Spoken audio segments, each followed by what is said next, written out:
Hello everyone and welcome to the channel. Next year we will be headed to a brand new reimagined Vice City. This will be the biggest Grand Theft Auto map to date, but in this video I want to talk about the smallest map in GTA history, not including the 2D games of course. I would like to take a look back at Vice City, Florida. This is separate from Vice City, Leonida, the new location in GTA 6. I just want to take a tour of what I think are just some interesting locations around the map, as well as just appreciating the vibe that the game is putting out there. This is in no way a review of the game, or even the map, just a pure nostalgia trip around Vice City. So if you'll join me, let's get going. Before we properly start, I would like to introduce a new feature to my channel called Corrections. Even though I research for my videos and I put a lot of time into actually exploring myself, there are inevitably going to be things that I'm going to get wrong or that I miss, and I would like that to be corrected when possible. So to that end, in the description of any of my videos you will see a correction section under the main description. It's always going to be worth checking just in case I get anything wrong and I find out later. Released in 2002 on the PS2, Vice City was a huge departure from GTA 3's dark and grungy Liberty City, a game that released only a year prior. This short development time was in part because Vice City was planned as an expansion to GTA 3, though as we know, it later became its own standalone title. Vice City is divided into just 2 islands. Looking at the map itself, it looks like there wouldn't be much to explore at all, but in the small amount of time that they had, which was only 9 months development time, Rockstar pulled off a convincing version of Miami that has many distinct areas, with secrets scattered across the map.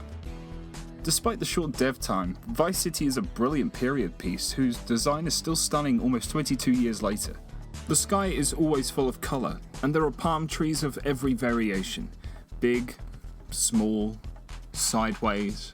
Buildings, much like the cars, are boxy but often colourful, and the people are certainly interesting, ranging from young Floridians to old retirees, gang members and police officers. The 80s are in full swing and you can feel it everywhere. The colour palette for the map uses predominantly bright blues, pinks, greens, purples and yellows, with a good amount of beige and brown added in. I also love the trees and the foliage, as they're what I imagine to be the idealized image of plant life in Miami. Our first island, Vice City Beach, is where we begin the game.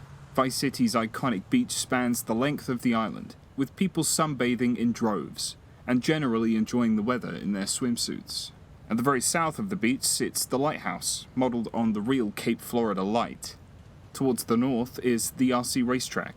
There's not much on the beach besides a few lifeguard huts, though there isn't much at the time they could have added. The ocean is a wonderful shade of blue, and blends perfectly with the colour palette of the rest of the map, as well as having a much more artistic design than that of GTA 3. The water is clear and vibrant, and it even sparkles in the sunlight, but it's also shark infested, so best not go for a swim. Ocean Drive is as beautiful as ever, no matter the time of day.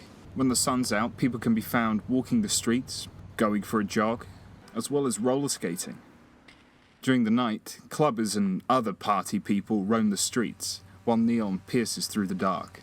The Ocean View Hotel is as iconic as it gets for Vice Beach, as it is your first safe house in the game. The exterior is modelled after the real-life Clevelander Hotel, although modified to be wider, and you can't store any vehicles here. However, a white and yellow Oceanic will always be parked outside, rain or shine. The interior is actually pretty well detailed and holds up surprisingly well to today's standards. The reflections on the floor are superb, a credit to the old-style technique of re-rendering every object underneath a transparent floor. Upstairs, going through the hallways, you'll find your room, which is pure white, with a very 80s rug adding a splash of colour to the environment. Over time, as you complete missions and other milestones, this room will fill up with items related to your escapades, such as the mask used in the bank robbery, which is also very reminiscent of the Manhunt mask, and an opened hidden package revealing a suspiciously, let's say illegal, white powder. On the wall there is a comic book style picture of Claude from Grand Theft Auto 3, which is a nice callback to the previous game. Even though the interior is relatively small, you can tell that a lot of time and effort was put into making it worth visiting, as well as the added incentive of coming back to see what interesting Easter eggs have been added since you've progressed through the story. The entire street lights up at night, and it delivers an atmosphere that is unmatched by any video game so far. The neon lights punch right through the night, and it turns Ocean Drive into a multicolored showcase of Vice City's thriving nightlife. Speaking of nightlife, the Malibu Club is another location that's used quite a few times during the story, so the interior is fairly detailed. The dance floor is always packed, and a Vice City version of the Village people are dancing on stage. Upstairs, the office is also accessible and has some neat decorations. There's so much pink here, and paired with the music and the dancers, it's such a vibe. The island itself has palm trees everywhere, and businesses have so many neon lights and signs, mostly blue and pink. Even this gas station is decked out in neon. The graphics may have aged over the years, but the lighting and the art design is timeless in my opinion. It all blends together so well, and it's just so pleasing to the eye. The southernmost part of the island has the Ocean Bay Marina, frequented by Tommy quite a bit during the early stages of the game. It gives you a clear view out to sea, as well as giving you a taste of what's to come on the next island. Nearby, a shopping centre stands at the roadside. Its open design, paired with the trees, bushes, and even lily pads on the water, bring the outside environment into the shopping centre, which creates a lovely and actually very modern looking place. Moving north, there are some high-end houses, some nicer smaller houses too. There are hotels and apartment buildings, both big and small, with a few small shops nearby lining a few streets. The North Point Mall is a place I went to many times as a kid. It was so big to me, and it had so many cool details. Those crisp reflections are back in full force here, and the space presented to you is pretty vast. Palm trees have been planted inside the mall, as well as some other greenery, bringing the essence of Vice inside. The music playing over the loudspeaker is oddly cold and distant, giving off a feeling of just emptiness.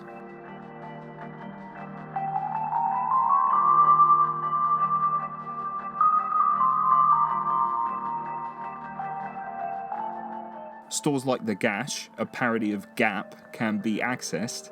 Gash, for example, has a unique outfit that you can collect and wear. Just some casual streetwear, a polo and some jeans. There's also an ammunition in the mall, next to a tool store.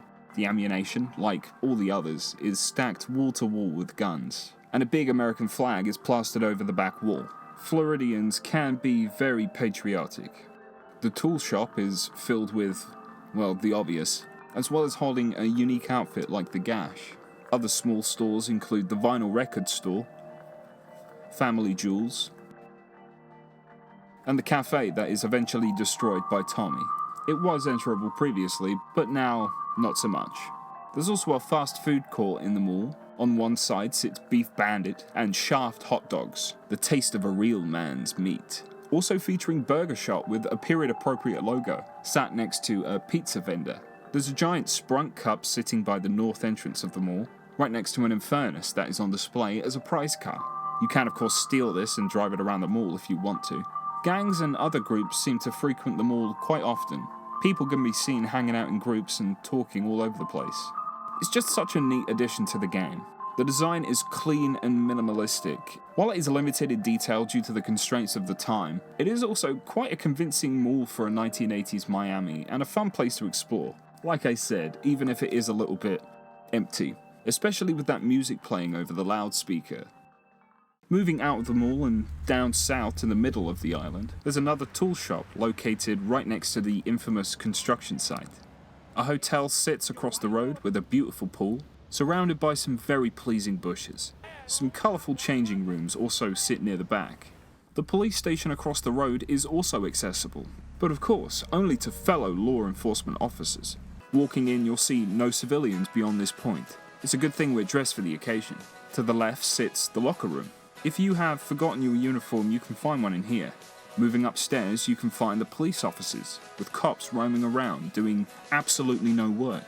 Downstairs are a bunch of empty cells, also proving that they're doing no work. This is really just another interesting interior that you can come and visit pretty much any time you want.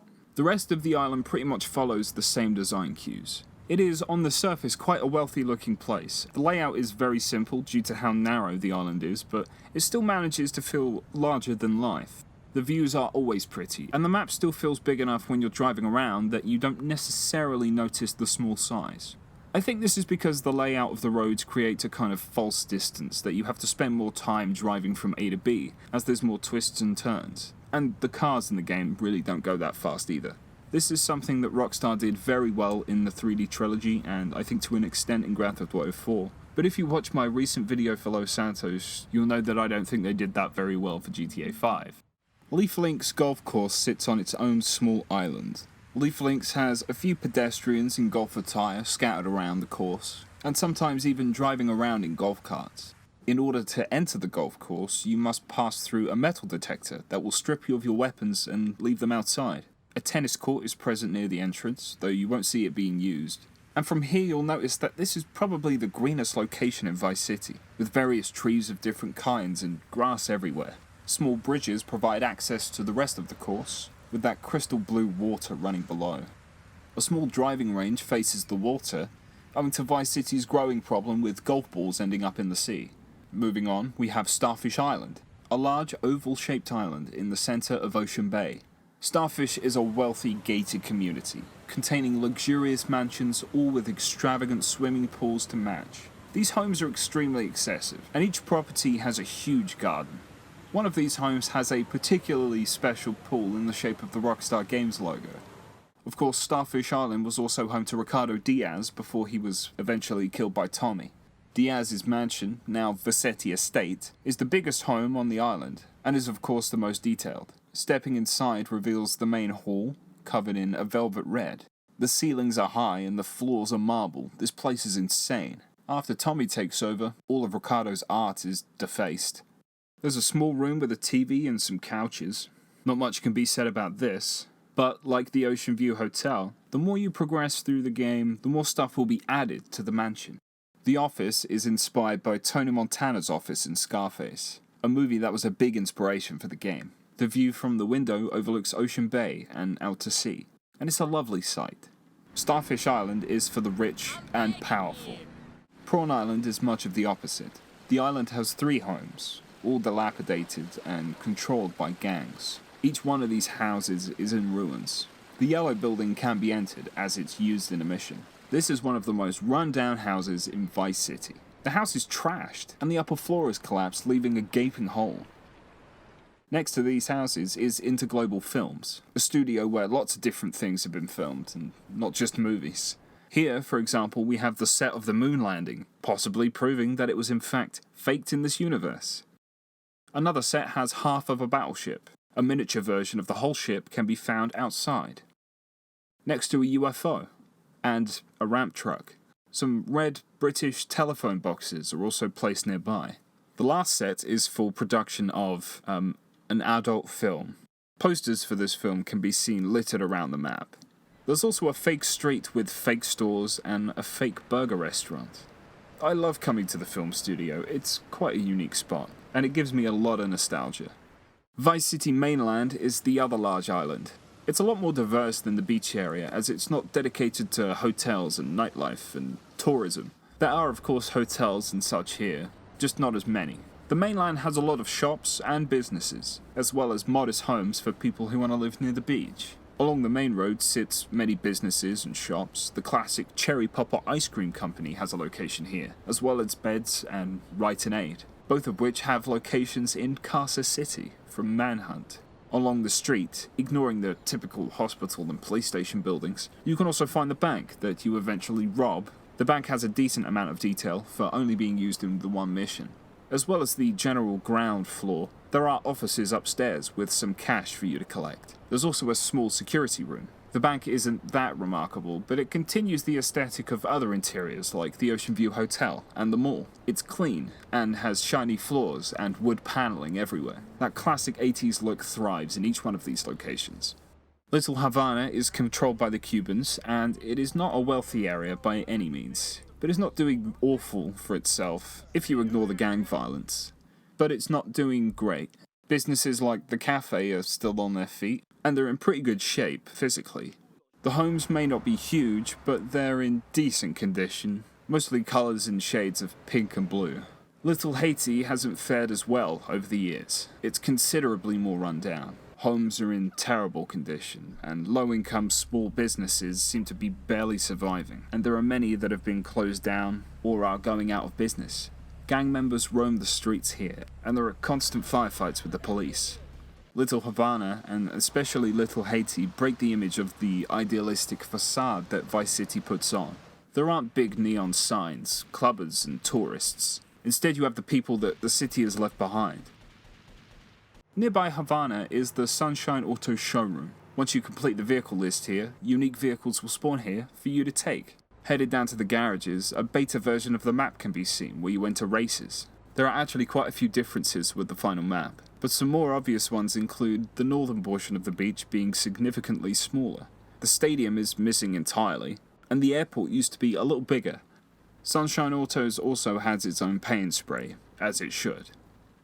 This was another one of my favourite locations as a kid. Can you guess why? It's the cars and the breakable glass and the fact that I can go inside, even though it's not that detailed. Moving slightly south, Vice Port takes up a fairly large amount of space. There's a cargo ship docked here 24/7, and the traffic is heavier on industrial vehicles than anywhere else on the map. Cranes even move as if there are people working. It creates a nice illusion. The environment and the buildings are drab and uninteresting, which I suppose is kind of the point. The docks are rarely ever going to be the flashiest part of a city. Coming around from the docks, we can make our way to Escobar International Airport, named for the infamous Colombian, which is appropriate as practically the whole city runs on the yayo. The building itself is kind of 80s modern. There's glass windows going nearly all the way round. It also features the same metal detectors as the golf course, which is, a nice touch. The airport itself isn't much to write home about. It's a decent place to go for a Sunday drive, of course, but there isn't really anything to get you to come back bar a few stunt jumps. It's not like you're going to steal a jet or anything. There's also a military base nearby, guarded by military men. I would love to go in and give you a closer look. However, even moving just a little bit closer to read the sign outside triggers an emergency response. So in the name of freedom and democracy and patriotism, I was swiftly eradicated. So let me just show you some pictures of what's behind the walls. Just take a look at this picture. How interesting is this? What about this angle? Mesmerizing. Let's flip to the north of the mainland, which brings us to downtown. This area is primarily business focused and has the majority of the city's tall buildings. Higher end businesses are all over the streets, and they are thriving. The skyscrapers stand out, especially at night when they're all lit up, and in my imagination this is where the coke-fueled 80s businessman works. The Vice City News building is here in downtown, and it has probably the most famous Vice City Easter egg attached to it. Going through the door, up to the roof, getting onto the helipad and jumping through this wall, you will find what we've likely all seen before, the Easter egg. When it comes to gang activity in downtown, there isn't any, so it's been able to avoid a lot of the unpleasantness of other areas. A biker gang used to have some control over the area, but are now confined to their biker bar, the Greasy Chopper. They can be seen driving around the city quite often though. Directly opposite the biker bar is Howling Pete's Biker Emporium, and this store has a PCJ 600 behind a breakable window that you can steal. The V-Rock studio is also in downtown, and the famous Love Fist has been here more than once. Downtown is clearly a wealthy business sector, and it all seems so new, at least for the time. There's even a Gash blimp that can be seen flying over the city 24/7, and it kind of completes the skyline. On the outskirts of downtown, there's a racetrack used for dirt bike events. And to the northwest of downtown is the Hyman Memorial Stadium. They hold events like the Blood Ring and the Dirt Ring, events that Tommy can participate in. The stadium is huge, and you can drive around the whole thing, but it feels kind of tacked on. That's probably because it was added later in development, as I showed earlier. But it still retains those pink and blue neon lights, so I'll give it a pass. And that pretty much concludes our little tour of Vice City. I didn't plan for the video to be this long, but there is a surprising amount of map to see. A lot of love and effort clearly went into the map design. Vice City is smaller than even the current version of Los Santos, but it really doesn't feel that way. It's quite varied in its locations, and they all have a distinct feel. Plus, let's face it, Miami in the 80s is a perfect setting for a Grand Theft Auto game. It always has been. I am definitely looking forward to seeing how GTA 6 handles Vice City. There's of course going to be a lot of differences, but in the trailer we saw Ocean Drive and even the Ocean View Hotel sitting there, looking as gorgeous as ever, and there was even a car outside that resembled the yellow and white Oceanic. Other places like Little Haiti are going to have to be in the game. and I would love to see how Rockstar's version has evolved since the 80s. GTA Vice City was set in Florida, they said it many times. The new game is set in Leonida, so it gives them a little bit more freedom, I suppose. Even so, seeing Ocean Drive in the GTA 6 trailer filled my heart with a bunch of feelings. I cannot wait to come back and visit Vice City yet again. This is going to be pretty much my last time visiting for a little while, so I'm glad you were able to join me. Thank you for watching if you made it this far, and please be sure to hit that like button as it really helps the video get seen. Thank you for all of the support over the past few weeks. I appreciate you all, and I will see you all around. Take it sleazy.